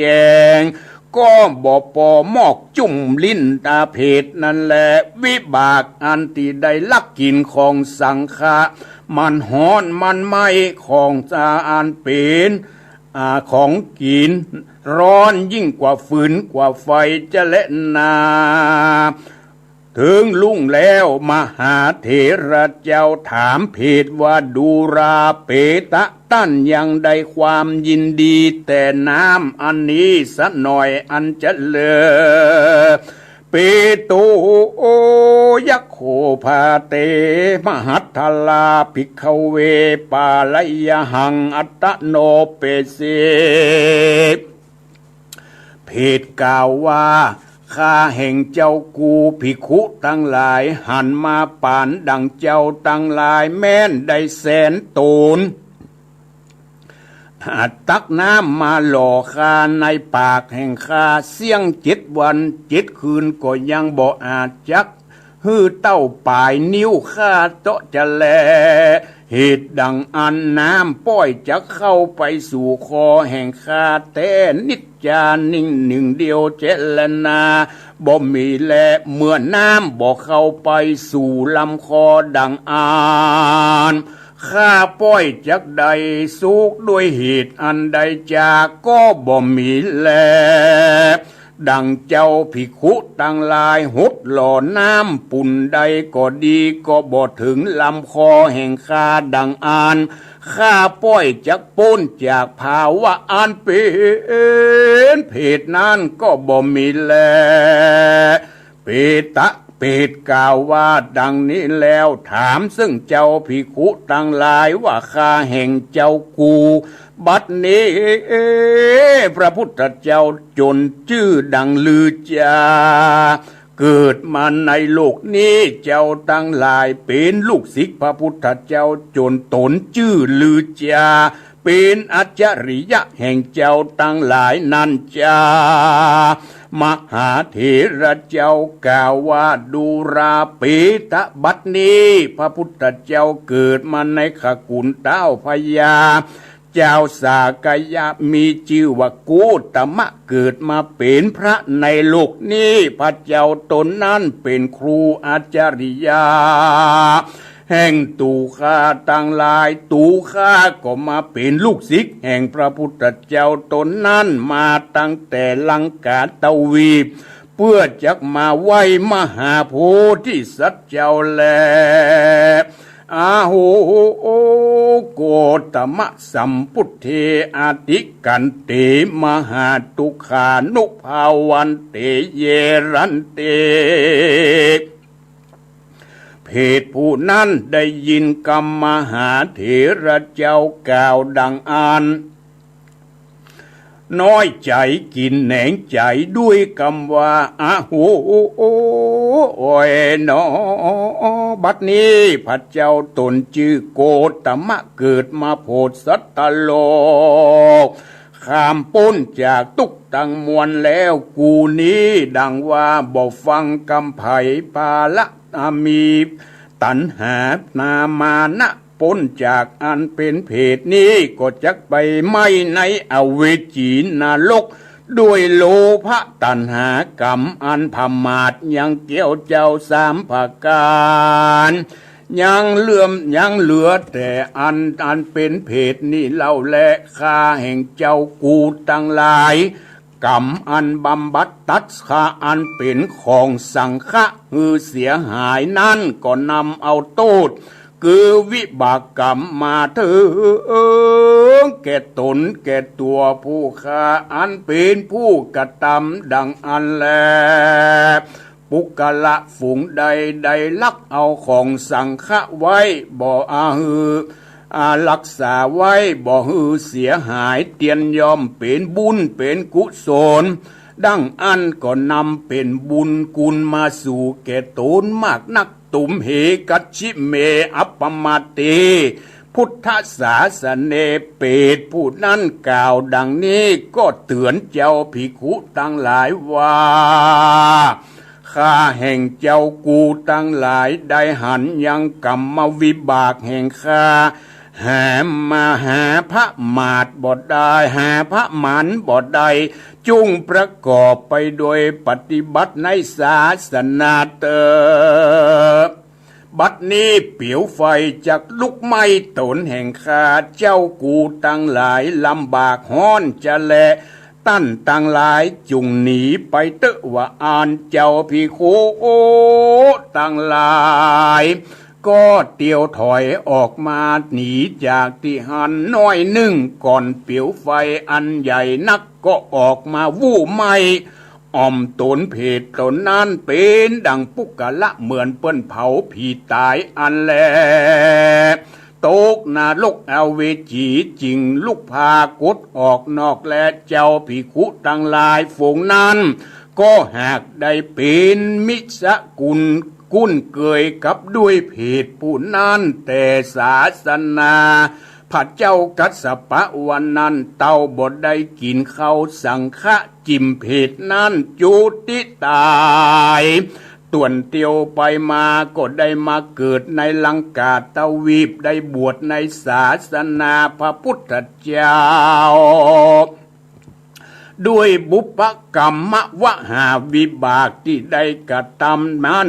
ก็ได้ไปเกิดเป็นเพศที่ได้เสวยวิบากกรรมที่ตนได้กระทำมา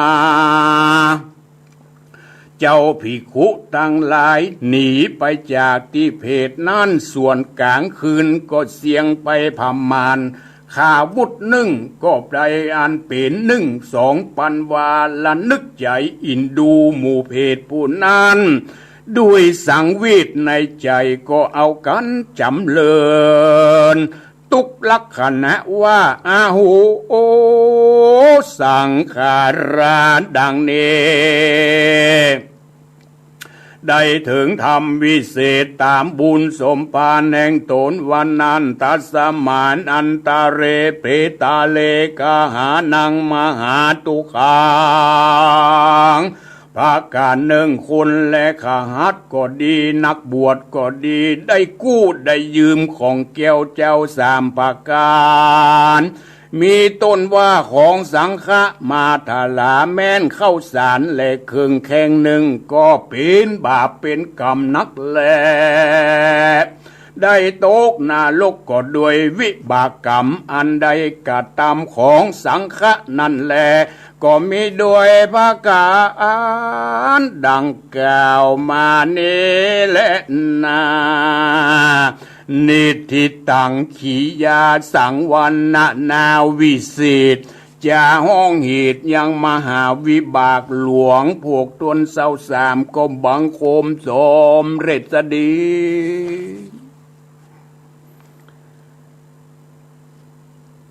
ที่ท่านได้รับฟังจบลงไป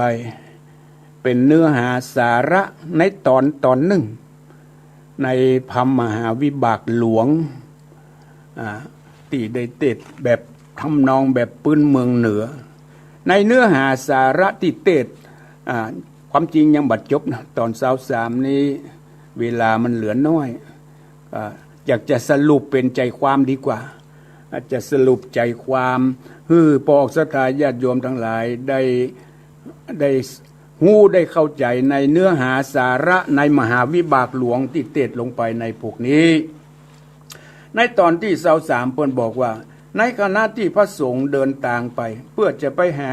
ไปไหว้สาพระพุทธเจ้าในขณะที่เดินทางก็หลงเข้าป่าเข้าดงไป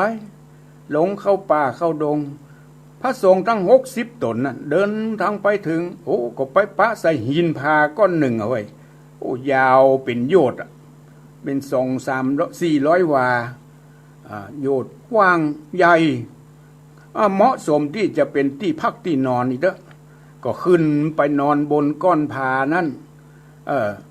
ทีนี้เมื่อนอนแล้วลุงเจ้ามามีภิกษุเจ้าตนหนึ่งลงมาเดินจงกรมเนี่ยมาเดินจงกรมใกล้แจ้งเดินมาจงกรมก่อนที่จะไปก่อนที่จะสว่างอีกแล้วก็มาหันว่าไอ้ก้อนหินก้อนนี้มันเหมือนกับเป็นคนเนี่ยมีหัวเหมือนกับว่ามีมือ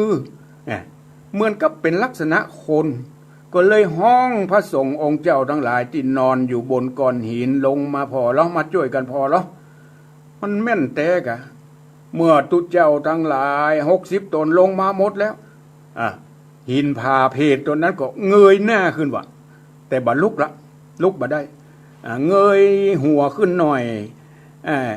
ว่าตุเจ้าทั้งหลายก็เลยถามว่ามันละใจละเป็นเพศละเป็นเพศหินละยิ่งได้จึงได้มาเป็นเพศอย่างอีล่ำเหลือเพศคนนั้นก็เลยบอกว่าเมื่อข้าเป็นคนข้าเป็นเจ้าของนาแห่งหนึ่งอยู่ติดกับนาแห่งเป็นนาของวัดมีเจ้าภาพมีเจ้าศรัทธาถวายที่นาเป็นที่วัดแห่งหรือว่าเป็นนาที่เปิ้นถวายกำโหแต่ตกเป็นของสงฆ์แต่นายผู้นี้ย้ายก้อนหินย้ายก้อนหินเมื่อก่อนเปิ้นใช้เป็นก้อนหินเนาะยังบ่มีลักปูนกันเนาะเอาหินมาเป็นฝังมันก็ย้ายหินของมันย้ายเข้าไปในที่ของสังฆะของสงฆ์ของวัดห่างอีกแล้วย้ายไปจะเป็นพื้นที่ของตนเนี่ยกว้างขึ้นพื้นที่นาวัดห่างนั้นแคบลงเนี่ยโลภเอาที่เราเปิ้นเฮาว่าเป็นคนโลภคนสุดท้ายตายไปเป็นเพศน่ะนะเป็นเพศเป็นหินเป็นหินเลยโลภเอาที่นาของสังฆะไว้เป็นวิบากกรรมแต่เนอไผโลภเอาที่ให้ที่นาที่สวนไผโลภเอาที่แดนที่ถนนหนทางก็ตามเถอะขยับขยายเห็นเนอะขยับขยายของมันบ่ได้เอาไปตัวหรอกทำสะดวกสบายฮือกับถนนหนทางกว้างขวางที่เหล่านี้เป็นนักมันเป็นของนักหรอเป็นแผ่นดินมันหนาสังขยาได้สักเท่าใดมันลึกลงไปเฮาขุดเนี่ยหมดบับปะมันรู้ว่ามันลึกเท่าใดแผ่นดินนี้มันหนามันเป็นบาปเป็นกรรมทีนี้พระภิกษุทั้งหลายก็เดินทางไปแหมบานักก็ไปหันใส่เพศไปหันเป็นเพศที่นอนพักอยู่ปากันนอนอยู่ว่านอนอยู่บนก้อนหินตอบว่าเมื่อก่อนข้าได้เป็นผู้รักษาอันนี้เป็นผู้ที่ดูแลรักษาของวัดของวาเหมือนที่มีพระภิกษุสงฆ์เหล่านั้นเดินทางไปหันใส่หมู่เพศทั้งหลายที่ได้เกิดเป็นเพศเป็นผัวเมียกันก่อนลักเอาของสังฆะไปกินโดยบัดได้รับอนุญาตจากคณะสงฆ์อีกเด้อเพศทั้งหลายก็อยากเข้าอยากน้ำเพศทั้งหลายอยากเข้าอยากน้ำเพศเอาน้ำไปหล่อนะเอาน้ำไปหล่อหล่อเท่าใดเสาหินเพศเหล่านั้นก็บ่อิ่มบ่พอขนาด60 บาท60 บาทก็ยังมกจุ่มปลายลิ้นไว้อีหรอมกจุ่มปลายลิ้นพระภิกษุสงฆ์ทั้งหลายก็ถามหมู่เพศทั้งหลายว่า เมื่อก่อนนี้เพศทั้งหลายเหล่านั้นบอกว่าปอมกจุ่มคอ มกจุ่มคอขนาด60 บาทจะเอามาเป็นแสนบาทก็ยังบอกปอนะยังบอกปอไว้ทีนี้มีพระภิกษุสงฆ์ทั้งหลายที่อยู่ในวัดนั้นก็เดินทางไปแห่งที่หนึ่งมีภิกษุสงฆ์ในค่ำมืดปิกมาวัดจะเป็น11 โมงปอจะเที่ยงคืนภิกษุสงฆ์ทั้งหลายเตียวมาถึงในวัดมหันไซเพศมีไฟลุกขึ้นตามเนื้อตามตัวหันลุกเพศคนหนึ่งมีไฟลุกขึ้นตามตัวของเพศนั้นเป็นตุเจ้านะก็เลยไปถามเป็นบาปเป็นกรรมสางที่ได้รับผลกรรมอย่างอีภิกษุเพศตัวนั้นก็มีว่าวันหนึ่งป้อข้ามาแอวหาวีโลวันหนึ่งป้อข้ามาแอวหาโยมป้อมาแอวหาจนค่ำจนมืดว่านึกว่าวันพุกบ่มีข้าวให้ป้อกินก็เลยไปยืมข้าวของสังฆะไปยืมข้าวสารของสังฆะ1 กึ่งแข็งกึดว่าถ้าได้เข้าแล้วก็จะเอามาใส่1 แข็งฮือดอกไอ้ฮือกำไห้หลังจากยืมไปแล้วพอกสถายญาติโยมทั้งหลายภิกษุตัวนั้นก็ได้มรณกรรมตายไปโดยบ่ได้ใส่เข้าแข่งนั้นสักกรรมก็ได้ไปเกิดเป็นเพศดังที่กล่าวเพศที่แบบเป็นไฟลุกขึ้นเป็นไฟลุกขึ้นตามเนื้อตามตัวภิกษุทั้งหลายก็ถามว่าก็บุญญาปารมีได้ปฏิบัติบุญก็ส่วนบุญกรรมก็ส่วนกรรมของนี้ส่วนไผส่วนมันถ้าประมาทต่อของสังฆะแล้วย่อมได้รับผลกรรมดังนั้นพอศรัทธาญาติโยมทั้งหลายเมื่อเราได้ยินได้ฟังอย่างเพศทั้งหลายได้รับกรรมนักแต่นักว่าเหลือเพิ่นฮ้องว่ามหาวิบากหลวงได้รับกรรมนักแต่นักว่าขนาดพระพุทธเจ้าผ่านไปแล้ว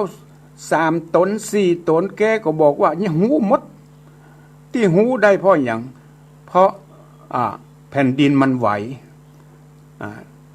แผ่นดินไหวจึงหูว่าพระพุทธเจ้าได้ประสูติได้ตรัสรู้ได้ปรินิพพานหูหมดหมู่เพศทั้งหลายเหล่านั้นได้ทรมานมาเป็นหลายเจนหลายชาติพอศรัทธาญาติโยมทั้งหลายเอาได้ฟังในพระธรรมเทศนามหาวิบากหลวงตอนนี้ก็เลยถือว่ากรรมนักแต่นักว่าที่ได้ปฏิบัติล้ำเกินในของสังฆะ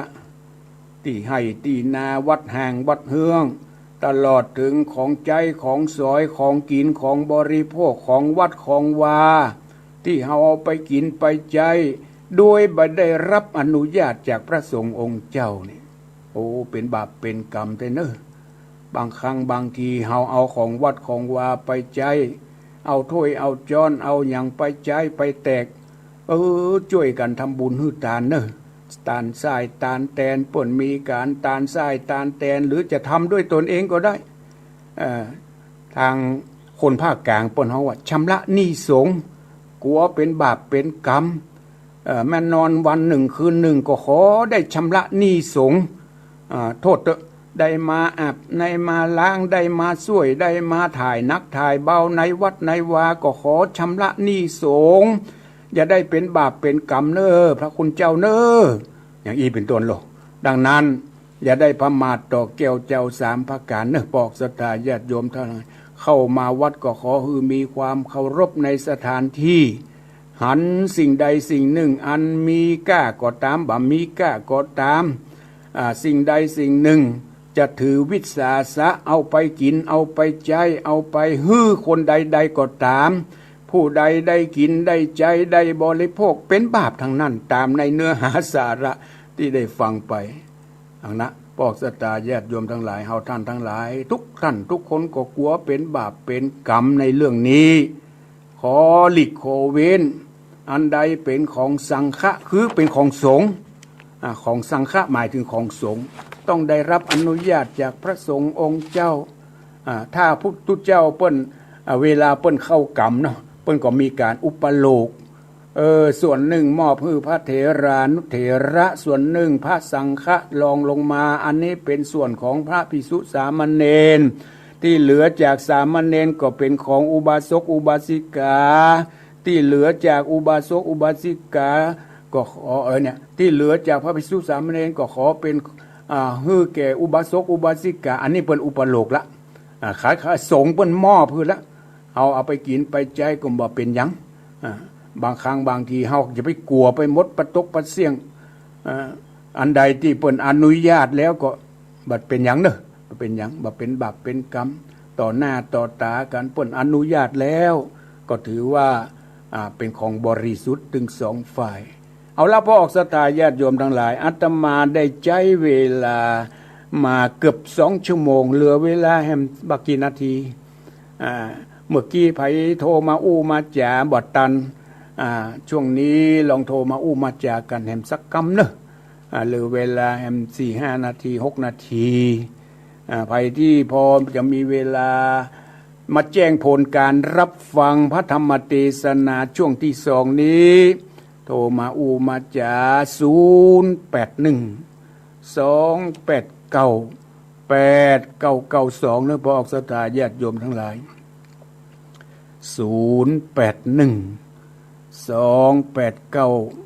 081-289-8992วันนี้มาแทนช่วงที่2ท่านพระครู